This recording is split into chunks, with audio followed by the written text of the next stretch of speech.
Thank you very much. Thank you. Well, thank you, President Powers, Provost Fenves, deans, members of the faculty, family and friends, and most importantly, the class of 2014. It is indeed an honor for me to be here tonight. It's been almost 37 years to the day that I graduated from UT. I remember a lot of things about that day. I remember I had a throbbing headache from a party the night before.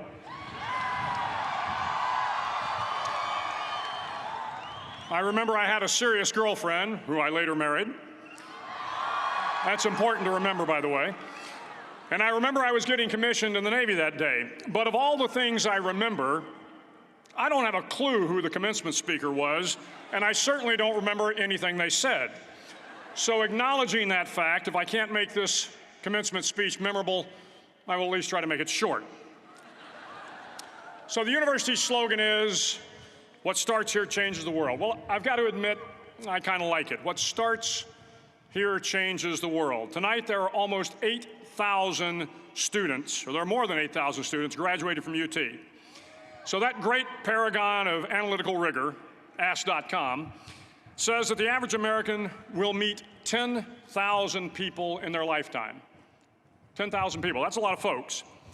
But if every one of you changed the lives of just 10 people, and each one of those people changed the lives of another 10 people, and another 10, then in 5 generations, 125 years, the class of 2014 will have changed the lives of 800 million people. 800 million people.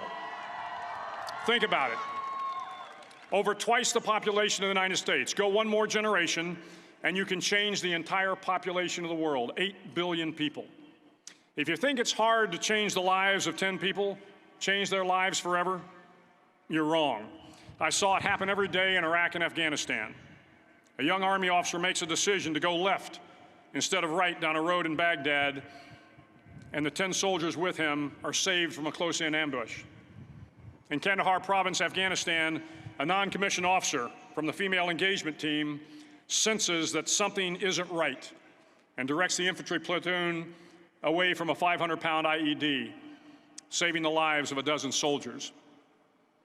But if you think about it, not only were those soldiers saved by the decisions of one person, but their children were saved, and their children's children. Generations were saved by one decision, one person. But changing the world can happen anywhere, and anyone can do it. So what starts here can indeed change the world. But the question is, what will the world look like after you change it? Well, I'm confident that it will look much, much better. But if you'll humor this old sailor for just a moment, I have a few suggestions that may help you on your way to a better world. And while these lessons were learned during my time in the military, I can assure you that it matters not whether you ever served a day in uniform. It matters not your gender, your ethnic or religious background, your orientation, or your social status. Our struggles in this world are similar, and the lessons to overcome those struggles and to move forward, changing ourselves and changing the world around us, will apply equally to all.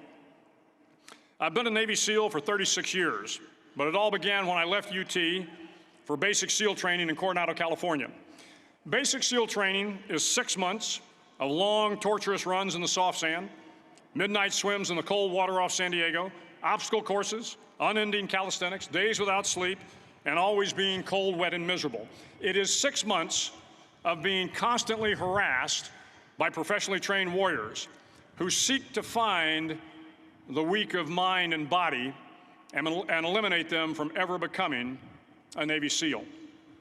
But the training also seeks to find those students who can lead in an environment of constant stress, chaos, failure, and hardships. To me, basic SEAL training was a lifetime of challenges crammed into 6 months. So here are the 10 lessons I learned from basic SEAL training that hopefully will be of value to you as you move forward in life. Every morning in SEAL training, my instructors, who at the time were all Vietnam veterans, would show up in my barracks room, and the first thing they'd do was inspect my bed. If you did it right, the corners would be square, the covers would be pulled tight, the pillow centered just under the headboard, and the extra blanket folded neatly at the foot of the rack. It was a simple task, mundane at best, but every morning we were required to make our bed to perfection. It seemed a little ridiculous at the time, particularly in light of the fact that we were aspiring to be real warriors, tough, battle-hardened SEALs. But the wisdom of this simple act has been proven to me many times over. If you make your bed every morning, you will have accomplished the first task of the day. It will give you a small sense of pride, and it will encourage you to do another task, and another, and another. And by the end of the day, that one task completed will have turned into many tasks completed. Making your bed will also reinforce the fact that the little things in life matter. If you can't do the little things right, you'll never be able to do the big things right. And if by chance you have a miserable day, you will come home to a bed that is made, that you made. And a made bed gives you encouragement that tomorrow will be better. So if you want to change the world, start off by making your bed. During SEAL training, the students are all broken down into boat crews. Each crew is 7 students, 3 on each side of a small rubber boat, and 1 coxswain to help guide the dinghy. Every day, your boat crew forms up on the beach and is instructed to get through the surf zone and paddle several miles down the coast. In the winter, the surf off San Diego can get to be 8 to 10 feet high, and it is exceedingly difficult to paddle through the plunging surf unless everyone digs in. Every paddle must be synchronized to the stroke count of the coxswain. Everyone must exert equal effort, or the boat will turn against the wave and be unceremoniously dumped back on the beach. For the boat to make it to its destination, everyone must paddle. You can't change the world alone. You will need some help. And to truly get from your starting point to your destination takes friends, colleagues, the goodwill of strangers, and a strong coxswain to guide you. If you want to change the world, find someone to help you paddle. Over a few weeks of difficult training, my SEAL class, which started with 150 men, was down to just 42. There were now 6 boat crews of 7 men each. I was in the boat with the tall guys, but the best boat crew we had was made up of the little guys, the Munchkin crew, we called them. No one was over 5'5". The Munchkin boat crew had 1 American Indian, 1 African American, 1 Polish American, 1 Greek American, 1 Italian American, and 2 tough kids from the Midwest. They out-paddled, outran, and outswam all the other boat crews. The big men in the other boat crews would always make good-natured fun of the tiny little flippers the Munchkins put on their tiny little feet prior to every swim. But somehow these little guys from every corner of the nation and the world always had the last laugh, swimming faster than everyone and reaching the shore long before the rest of us. SEAL training was a great equalizer. Nothing mattered but your will to succeed, not your color, not your ethnic background, not your education, not your social status. If you want to change the world, measure a person by the size of their heart, not by the size of their flippers. Several times a week, the instructors would line up the class and do a uniform inspection. It was exceptionally thorough. Your hat had to be perfectly starched, your uniform immaculately pressed, your belt buckle shiny and void of any smudges. But it seemed that no matter how much effort you put into starching your hat or pressing your uniform or polishing your belt buckle, it just wasn't good enough. The instructors would find something wrong. For failing the uniform inspection, the student had to run, fully clothed, into the surf zone, then wet from head to toe, roll around on the beach until every part of your body was covered with sand. The effect was known as a sugar cookie. You stayed in the uniform the rest of the day, cold, wet, and sandy. There were many a student who just couldn't accept the fact that all their efforts were in vain, that no matter how hard they tried to get the uniform right, it went unappreciated. Those students didn't make it through training. Those students didn't understand the purpose of the drill. You were never going to succeed. You were never going to have a perfect uniform. The instructors weren't going to allow it. Sometimes, no matter how well you prepare or how well you perform, you still end up as a sugar cookie. It's just the way life is sometimes. If you want to change the world, get over being a sugar cookie and keep moving forward. Every day during training, you were challenged with multiple physical events: long runs, long swims, obstacle courses, hours of calisthenics, something designed to test your mettle. Every event had standards, times you had to meet. If you failed to meet those times, those standards, your name was posted on a list, and at the end of the day, those on the list were invited to a circus. A circus was 2 hours of additional calisthenics, designed to wear you down, to break your spirit, to force you to quit. No one wanted a circus. A circus meant that for that day, you didn't measure up. A circus meant more fatigue, and more fatigue meant that the following day would be more difficult, and more circuses were likely. But at some time during SEAL training, everyone made the circus list. But an interesting thing happened to those who were constantly on the list. Over time, those students who did 2 hours of extra calisthenics got stronger and stronger. The pain of the circuses built inner strength and physical resiliency. Life is filled with circuses. You will fail. You will likely fail often. It will be painful. It will be discouraging. At times, it will test you to your very core. But if you want to change the world, don't be afraid of the circuses. At least twice a week, the trainees were required to run the obstacle course. The obstacle course contained 25 obstacles, including a 10-foot wall, a 30-foot cargo net, a barbed wire crawl, to name a few. But the most challenging obstacle was the slide for life. It had a 3-level, 30-foot tower at one end and a 1-level tower at the other. In between was a 200-foot-long rope. You had to climb the 3-tiered tower, and once at the top, you grabbed the rope, swung underneath the rope, and pulled yourself hand over hand until you got to the other end. The record for the obstacle course had stood for years when my class began in 1977. The record seemed unbeatable until one day a student decided to go down the slide for life head first. Instead of swinging his body underneath the rope and inching his way down, he bravely mounted the top of the rope and thrust himself forward. It was a dangerous move, seemingly foolish and fraught with risk. Failure could mean injury and being dropped from the course. Without hesitation, the student slid down the rope perilously fast. Instead of several minutes, it only took him half that time. And by the end of the course, he had broken the record.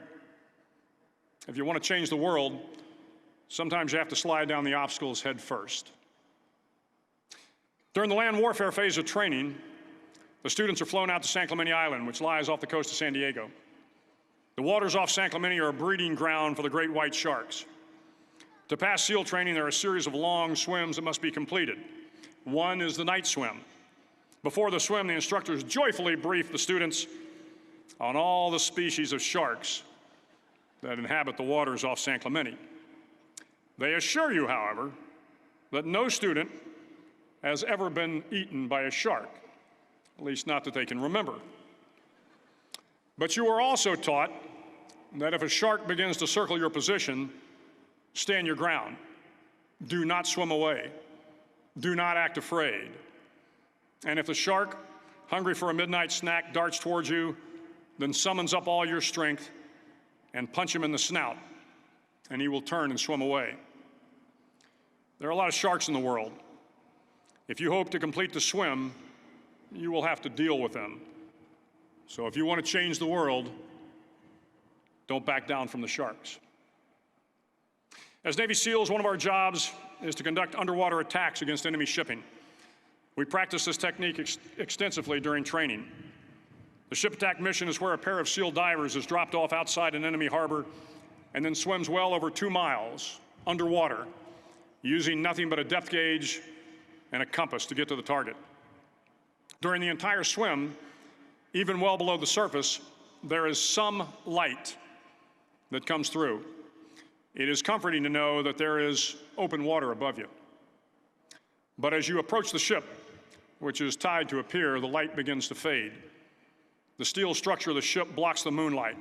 It blocks the surrounding street lamps. It blocks all ambient light. To be successful in your mission, you have to swim under the ship and find the keel, the center line, and the deepest part of the ship. This is your objective. But the keel is also the darkest part of the ship, where you cannot see your hand in front of your face, where the noise from the ship's machinery is deafening, and where it gets to be easily disoriented, and you can fail. Every SEAL knows that under the keel, at that darkest moment of the mission, is a time when you need to be calm, when you must be calm, when you must be composed, when all your tactical skills, your physical power, and your inner strength must be brought to bear. If you want to change the world, you must be your very best in the darkest moments. The 9th week of training is referred to as Hell Week. It is 6 days of no sleep, constant physical and mental harassment, and one special day at the Mud Flats. The Mud Flats are an area between San Diego and Tijuana where the water runs off and creates the Tijuana Sloughs, a swampy patch of terrain where the mud will engulf you. It is on Wednesday of Hell Week that you paddle down to the Mud Flats and spend the next 15 hours trying to survive this freezing cold, the howling wind, and the incessant pressure to quit from the instructors. As the sun began to set that Wednesday evening, my training class, having committed some egregious infraction of the rules, was ordered into the mud. The mud consumed each man till there was nothing visible but our heads. The instructors told us we could leave the mud if only 5 men would quit. Only 5 men, just 5 men, and we could get out of the oppressive cold. Looking around the mud flat, it was apparent that some students were about to give up. It was still over 8 hours till the sun came up. 8 more hours of bone-chilling cold. The chattering teeth and the shivering moans of the trainees were so loud, it was hard to hear anything. And then one voice began to echo through the night.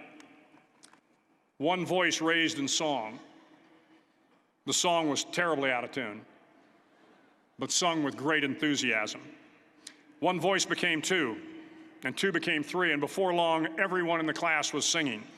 The instructors threatened us with more time in the mud if we kept up the singing, but the singing persisted.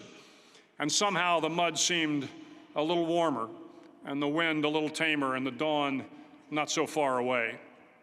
If I have learned anything in my time traveling the world, it is the power of hope, the power of one person, a Washington, a Lincoln, King, Mandela, and even a young girl from Pakistan, Malala.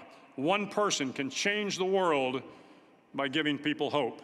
So if you want to change the world, start singing when you're up to your neck in mud. Finally, in SEAL training, there's a bell. A brass bell that hangs in the center of the compound for all the students to see. All you have to do to quit is ring the bell. Ring the bell, and you no longer have to wake up at 5 o'clock. Ring the bell, and you no longer have to be in the freezing cold swims. Ring the bell, and you no longer have to do the runs, the obstacle course, the PT, and you no longer have to endure the hardships of training. All you have to do is ring the bell to get out. If you want to change the world, don't ever, ever ring the bell. To the class of 2014, you are moments away from graduating, moments away from beginning your journey through life, moments away from starting to change the world for the better. It will not be easy, but you are the class of 2014, the class that can affect the lives of 800 million people in the next century. Start each day with a task completed. Find someone to help you through life. Respect everyone. Know that life is not fair and that you will fail often. But if you take some risks, step up when the times are the toughest, face down the bullies, lift up the downtrodden, and never, ever give up. If you do these things, the next generation and the generations that follow will live in a world far better than the one we have today. And what started here will indeed have changed the world for the better. Thank you very much. Hook 'em horns.